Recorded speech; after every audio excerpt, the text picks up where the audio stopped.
Sumati nawang kapayapaan sa mga oras na ito, mga kaibigan at mga kapatid. Naway nasa mabuti po tayong kalagayan sa mga oras na ito. Bago pang lahat, nais ko muna na pasalamatan natin ang kahanga-hanga, kamangha-mangha, kagilagilas, kagulat-gulat, kagimbal-gimbal at kakilakilabot na kapangyarihan. Walang iba kundi ang nag-iisang Diyos na buhay, ang bugtong at buhay na Diyos, Panginoon Kristo na pinakamakapangyarihan sa lahat. Tayo po ay makikinig ng mga mensahe sa mga oras na ito. Naway kung tayo po ay nanonood, ay tapusin po natin ang mensahe na ito sapagkat ito po ay napakahalaga pa rin po. Magsisilbing gabay, kaligtasan pa rin ho ng ating kaluluwa pagdating ho ng takdang panahon. Ang mensahe na mapakinggan natin sa mga oras na ito ay tungkol sa pangako. Yan, napakahalaga ho na tayo ay nangangako sa ating kapwa-tao, sa ating mga mahal sa buhay, sa ating mga kaibigan, sa lahat ng ating mga taong kakilala, na tayo po ay nangangako sa kanila. Subalit, kapag hindi ho natin ito natupad, ay hindi po ito nagkakaroon ng pagkakaunawaan sa isa't isa, at kung minsan po ay lumalala at humahantong sa tinatawag na alitan. Mga kaibigan at mga kapatid, ito ay pangako sa kapwa-tao po natin.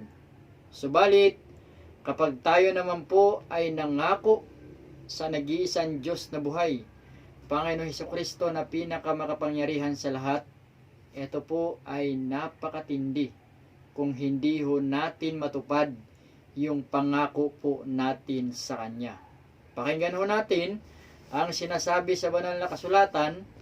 Bakit nga ba higit na mas kinakatakutan natin ang pangako natin sa bugtong at buhay na Diyos, Panginoon Hesukristo na pinakamakapangyarihan sa lahat, kapag hindi natin ito natupad kesa pangako natin doon sa kapwa-tao natin? Pakinggan natin dito ho sa aklat ng Mateo 10:28. Ito, sabi niya dito, huwag ninyong katakutan ang mga pumapatay ng katawan, ngunit hindi nakakapatay ng kaluluwa. Sa halip, ang katakutan ninyo'y ang nakakapatay ng kaluluwa at katawan sa impyerno. Yun daw ho ang nakakatakot. Dahil ang ating nag-iisang Diyos na buhay, Panginoon Hesukristo na pinakamakapangyarihan sa lahat, ay may kakayahang kumitil ng buhay natin, pisikal na pangatawan, ay may kakayahan pa siyang magbulid sa naglalagablab na asupre, pangalawang kamatayan, ang ating kaluluwa. Yun ho ang mas kinakatakutan po natin, dahil yung tao po ay may kakayahan lang daw ho nito ay yung tinatawag na pumatay ng katawan. Yung physical na pangatawan lang ho, yung kayang kitli ng tao. Pero yung ating nag-iisang Diyos na buhay, Panginoon Hesukristo, pinakamakapangyarihan sa lahat, dalawa po ay yung ating katawan lupa at yung ating kaluluwa. Mga kaibigan at mga kapatid, talagang yun po ay sana maunawaan natin na higit na mas nakakatakot kapag tayo'y magbibitaw ng pangako sa Kanya. Pakinggan natin, ano daw ang dapat nating gawin para hindi tayo magkamali at hindi magalit sa atin ang nag-iisang Diyos na buhay, Panginoon Hesukristo na pinakamakapangyarihan sa lahat. Tungkol ho dito sa pangako na atin hong pinag-uusapan. Pakinggan ho natin dito ho sa aklat ng Mga Ngaral 5, yan, 2. Pakinggan ho natin ang sinasabi sa banal na kasulatan. Sabi niya ho dito, huwag kang pabigla-bigla. Ayun, malinaw ho. Sabi niya dito, huwag kang pabigla-bigla sa pagsasalita sa harap ng Diyos. Isipin mo munang mabuti ang ipinangako mo sa Kanya, pagkat nasa langit siya at ikaw naman ay nasa lupa. Mag-ingat ka sa iyong pananalita. Malinaw po mga kaibigan at mga kapatid na sinasabi po sa banal na kasulatan, kapag tayo daw po ay magsasalita sa nag-iisang Diyos na buhay, Panginoon Hesukristo, pinakamakapangyarihan sa lahat, dahil siya po ang Diyos na makapangyarihan, Hindi daw ho tayo basta-basta bibitaw ng salita, bibitaw ng pangako kung hindi naman daw ho natin kayang tuparin. Huwag daw ho tayong pabigla-bigla, isipin daw muna nating mabuti. Di po ba mga kaibigan at mga kapatid, ito po ang itinuturo ng banal na kasulatan, na kung tayo ay mangangako sa nag-iisang Diyos na buhay, Panginoon Kristo ang pinakamakapangyarihan sa lahat, kung tayo ay magbibitaw ng mga salita, ay kinakailangan isipin daw po muna nating mabuti yan. Pakinggan natin, ano po ba ang pangako ng ating nag-iisang Diyos na buhay, Panginoon Kristo na pinakamakapangyarihan sa lahat sa kanyang mga lingkod? Dito sa aklat ng Lumang Tipan, sa aklat ng Jeremias, mayroon pong pangako sa atin ang bugtong at buhay na Diyos, Panginoon Kristo na pinakamakapangyarihan sa lahat. Dito ho, sa aklat ng Jeremias, 32, 40 po hanggang 41. Pakinggan natin ang sinasabi sa banal na kasulatan. Yan, sabi niya ho dito, makikipagtipan ako. Yan, pakinggan po natin ha. Sabi niya dito, makikipagtipan ako sa kanila ng isang walang hanggang tipan. Pagpapalain ko sila habang panahon at tuturo ang sumunod sa akin ng buong puso upang hindi sila tumalikod sa akin. Ipinapangako kong patatagin ko sila sa lupaing ito at gagawin ko ito ng buong puso at kaluluwa. Malinaw po na ang ating nag-iisang Diyos na buhay, Panginoon Kristo, na pinakamakapangyarihan sa lahat, ay matindi kung mangako. Sinasabi doon, buong puso at kaluluwa. Ibig sabihin po, hindi basta-basta, hindi nagbibiro, hindi patumpik-tumpik, kundi talagang buong puso na kanyang gagawin ang kanyang pangako. Kaya napakalinaw po mga kaibigan at mga kapatid. Kaya kung tayo ay mangangako sa nag-iisang Diyos na buhay, Panginoon Kristong pinakamakapangyarihan sa lahat, kinakailangan daw kinakailangan seryoso tayo doon sa ating bibitawan na salita. Seryoso tayo doon sa bibitawan natin na pangako sa Kanya. Dahil kung ang ating kapwa-tao po, pag tayo ay nangako at hindi natin ito natupad, nagagalit po ang kapwa-tao po natin. Pero pag ang Diyos na buhay, Panginoon Kristo, pinakamapangyarihan sa lahat, pag pinangakuan natin na hindi natin natupad, may kalalagyan po ang ating kaluluwa pagdating ho ng takdang panahon sa impyerno po yun. Kaya mga kaibigan at mga kapatid, maging maingat ho tayo sa ating mga pangako, lalong-lalo na sa nag-iisang Diyos na buhay, Panginoon Kristo na pinakamakapangyarihan sa lahat. Kapagkat marami hong mga tao na nagsasabing sila daw ho ay nagbalik loob na sa nag-iisang Diyos na buhay, Panginoon Kristo ang pinakamakapangyarihan sa lahat, pero wala naman pong pagbabago sa kanilang mga maling pamumuhay, wala hong pagbabago sa kanilang mga masamang ginagawa. Hindi ho masasabi natin na sila po ay tunay na naglilingkod sa bugtong at buhay na Diyos, at masasabi natin na hanggang sa salita lamang ang binitawan nilang pangako sa Panginoon. Kaya mga kaibigan at mga kapatid, pakinggan natin, kaya't ano daw ang dapat mong gawin kapag nangangako ka sa nag-iisang Diyos na buhay, Panginoong Hesukristo na pinakamakapangyarihan sa lahat. Pakinggan ho natin sapagkat ito'y sadyang napakahalaga, itong tinatawag na pangako sa Kanya. Sa aklat ng mga ngaral 5:4, pagpatuloy ho natin. Sinabi niya dito, kung mangangako ka, yan, pakinggan ho natin mga kaibigan at mga kapatid. Sabi niya, kung mangangako ka sa Diyos, tuparin mo agad. Ayaw niya ng mayabang. Yan, malinaw po ha. Kaya tuparin mo ang iyong pangako sa Kanya. Mabuti pang huwag ka nang mangangako kesa mangangako ka na di mo tutuparin. Ayun, sabi niya dito, huwag mong pabayaan na magkasala ka dahil lamang sa iyong pananalita. At sabi niya dito, dahil sa iyong pananalita, ikay mangangako, babawiin mo, pagkatapos ganyan galit na galit ang Diyos. Ayun po, napakalinaw po. Kaya, napakalinaw po mga kaibigan at mga kapatid na kung tayo ay mangangako, sinasabi niya, Minsan daw, babawiin pa ho natin. Abay, doon daw ho, galit na galit ang nag-iisang Diyos na buhay. Panginoon Hesukristo ang pinakamakapangyarihan sa lahat. Minsan, sasabihin natin, ano kaya, magbabalik loob na ako. Pero ikaw naman ay nahatak na muli ng makasanlibutang pamumuhay. Sabihin mo, saka na lang siguro. Pagka talagang ako ay handa na, yun ho ay hindi tama. Kaya, yung pangako po ay talagang hindi ho basta-basta yan.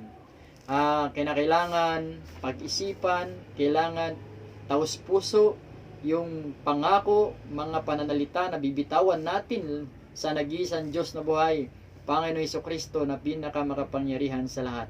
Ano po ang sinasabi ng banal na kasulatan? Doon daw sa mga taong mahilig magbitiw ng salita o mangako na sa nag-iisang Diyos na buhay, Panginoon Hesukristo ang pinakamakapangyarihan sa lahat. Marami pong nagsasabi na sila daw po ay pupunta sa ganung lugar. Ay, pakinggan natin kung ano ang sinasabi ng banal na kasulatan. Dito ho sa Santiago, aklat ho ng Santiago 4, pakinggan ho natin ang sinasabi sa banal na kasulatan. Tungkol pa rin ho dito sa ating pinag-uusapan, doon sa tinatawag na pangako sa ating kapwa-tao at maging yung pangako sa nag-iisang Diyos na buhay, Panginoon Hesukristo na pinakamakapangyarihan sa lahat. Santiago 4, 13 po hanggang 17. Sabi niya, pakinggan ninyo ito, kayong nagsasabi, ngayon o bukas ay pupunta kami sa ganito at gayong bayan at 1 taon kami titigil doon, mga ngalakal at kikita ng malaki, ni hindi ninyo alam kung ano ang mangyayari sa inyo sa araw ng bukas, sapagkat ang buhay ninyo ay parang usok lamang, sandaling lumilitaw pagkadakay nawawala. Ito ang dapat ninyong sabihin, kung luluubin ng Panginoon at mabubuhay pa kami, gagawin namin ito o iyon. Ayun, malinaw po mga kaibigan at mga kapatid na kung tayo daw ay merong gagawin. Halimbawa, sabihin natin, bukas pupunta ako. Lagi daw po natin sasabihin na bukas lalakad ako, pupunta ako. Sinasabi doon sa banal na kasulatan, sa tulong ng ating nag-iisang Diyos na buhay, Panginoon Hesukristo, ang pinakamakapangyarihan sa lahat. Lagi natin sasabihin na kung luluubin ng Diyos, pupunta kami doon. Kung luluubin niya, ako ay pupunta doon. Napakahalaga po mga kaibigan at mga kapatid na lahat ng ating gagawin, lahat ng ating plano, lahat ng ating balak, lahat ng ating mga mithiin sa buhay ay lagi nating isangguni sa nag-iisang Diyos na buhay, Panginoon Hesukristo na pinakamakapangyarihan sa lahat, dahil tanging siya lamang ang nakakaalam ng ating kinabukasan. Mga kaibigan at mga kapatid, yun ho ang itinuturo ng banal na kasulatan na dapat ho nating gawin. Kaya pakinggan pa rin natin, ang ating nag-iisang Diyos na buhay, Panginoon Hesukristo ang pinakamakapangyarihan sa lahat, ay talagang kung tayo ay magtitiis, magtsatsaga sa ating pananampalataya, ay hanggang sa bagong tipan, mula sa lumang tipan hanggang sa bagong tipan, ay meron pa rin ho talaga siyang pangako sa atin. Pakinggan natin, sabi niya dito, sa aklat ng Juan 14, pakinggan natin na sinasabi sa banal na kasulatan. Sa aklat ng Juan 14 ho, 1 hanggang 4, sabi niya, huwag kayong mabalisa, manalig kayo sa Diyos at manalig din kayo sa akin. Sa bahay ng aking Ama ay maraming silid. Kung hindi gayon, sinabi ko na sana sa inyo, at paroroon ako upang may paghanda ko kayo ng matitirhan. Kapag naroon ako at naipaghanda ko na kayo ng matitirhan, babalik ako at isasama ko kayo sa kinaroroonan ko. Malinaw po mga kaibigan at mga kapatid na merong pangako ang ating nag-iisang Diyos na buhay, Panginoon Hesukristo, ang pinakamakapangyarihan sa lahat. Sa lahat ng mga lingkod na makakasunod sa mga turo at aral po niya, mga kaibigan at mga kapatid. Kaya sana po ay tayo po ay panatilihin po natin yung pangako natin sa Kanya na hanggang sa wakas po ang paglilingkod sa nag-iisang Diyos na buhay, Panginoon Hesukristo, ang pinakamakapangyarihan sa lahat. Ano po ang itinuturo ng banal na kasulatan tungkol doon sa tinatawag na pangako? Pakinggan po natin yung itinuturo ng banal na kasulatan, yung tungkol sa pangako natin sa bugtong at buhay na Diyos, Panginoon Hesukristo na pinakamakapangyarihan sa lahat. Dito ho, sa aklat ng Epeso, pakinggan ho natin dahil ito ay sana ay magsilbing gabay po sa atin. Kung tayo po ay mangangako sa Kanya, pakinggan natin ang sinasabi ng banal na kasulatan na dapat po nating gawin. Dito ho, sa aklat ng Epeso po 4:21 po hanggang 24. Sabi niya dito, kung talagang pinakikinggan ninyo ang aral niya at naturuan kayo ng katotohanan kay Jesus. Yon. Iwanan ninyo ang dating pamumuhay. Yan, isa po yan sa dapat nating gabay. Na kung yun tayo nangangako, sinasabi sa banal na kasulatan, iwanan daw po natin yung dati nating pamumuhay. Yan, pakinggan po natin. Sabi niya dito, hubarin na ninyo ang inyong dating pagkatao na napahamak dahil sa masamang pita. Magbago na kayo ng diwa at pag-iisip, at ang dapat makita sa inyo ay ang bagong pagkatao na nilikhang kalarawan ng Diyos, kalarawan ng kanyang katwiran at kabanalan. Malinaw po mga kaibigan at mga kapatid na yun po ang pinakagabay natin. Kung tayo tunay na mangangako sa Kanya na magbabalik loob sa Kanya, ay dapat po makita yung tinatawag na matuwid na pamumuhay. Iwan na daw natin yung masamang pamumuhay. Ang dapat daw ho makita sa atin yung bagong pagkatao na nilikhang kalarawan ng ating nag-iisang Diyos na buhay. Panginoon Kristo ang pinakamakapangyarihan sa lahat. Kalarawan ng katwiran at kabanalan. Yun ho ang tunay na pangako natin dapat sa Kanya. Dahil kung tayo nangako lamang sa salita at hindi naman maipakita sa gawa, at walang pagbabago sa ating mga maling pamumuhay, ay walang kabuluhan yung pangako po natin sa Kanya. Kaya malinaw po mga kaibigan at mga kapatid, na sana po ay ipakita natin yung tunay natin na pangako sa Kanya, pangako na tayo magbabalik loob sa Kanya, pangako na tayo po ay iwanan natin ang masamang pamumuhay. Yun ho ang dapat natin gawin.